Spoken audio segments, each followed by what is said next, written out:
Almost 2 decades ago, an unthinkable loss. 9 Charleston firefighters lost their lives fighting the Sofa Superstore fire. Tonight, a memorial to honor the fallen. Webb Wright has a look at how the tragedy led to change.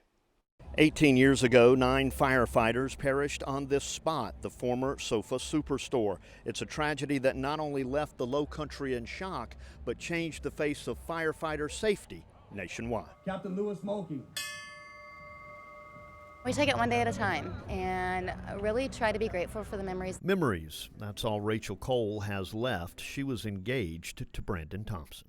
To be able to take a moment and grieve, but in that grieving to be grateful and appreciative for the time that you did have, to reflect on the memories and be able to smile and laugh about them, and to share those stories with your friends and family and the younger ones, it really makes a difference. Grieving, only part of the process. We're older and we're a little bit more mature now, and we realize the importance of remembering that event for the families, but also trying to teach our new folks that are new in the department. They have to step up and start remembering these folks as well, because if not, there's no Charleston 9 watch, there's no Charleston 9 ceremony. And while the tragedy remains glued to the hearts of family and first responders, it led to safety changes, not just locally, but nationwide. We prioritize 4-person staffing on all of our apparatus. That's a huge accomplishment, not only for our region, but the country.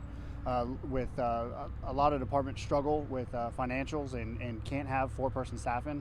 It was something that we recognized after the fire, and we prioritized, and we've had it ever since. We did lose 9, but it created a cascade effect across the country to where it's a lot safer for fire departments, for EMS departments, police departments.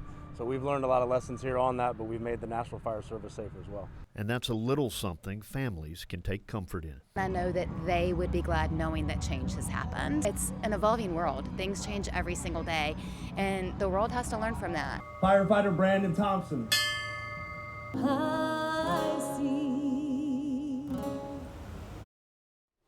And that was Webb Wright reporting. One of the 9 firefighters who lost his life battling the inferno made a big impact on the sports community. Captain Lewis Mulkey was also a football and basketball coach at Somerville High School. Coach Mulkey was an alum of Somerville High before going on to coach hundreds of athletes. We spoke with Matt Legree, who was coaching JV girls basketball, while Mulkey was coaching JV boys. Legree says Mulkey was a tough coach, often very tense on the court, but that he also liked to joke around with his athletes. He says he's learned dozens of lessons from Coach Mulkey, but he would trade them all to have his dear friend back.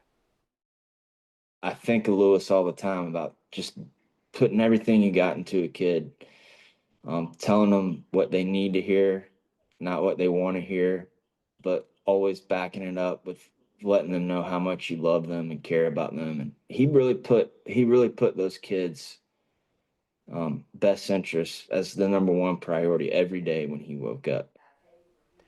Legree says Mulkey cared more about impacting the lives of his athletes and helping shape them into adults than he ever did about results on the court.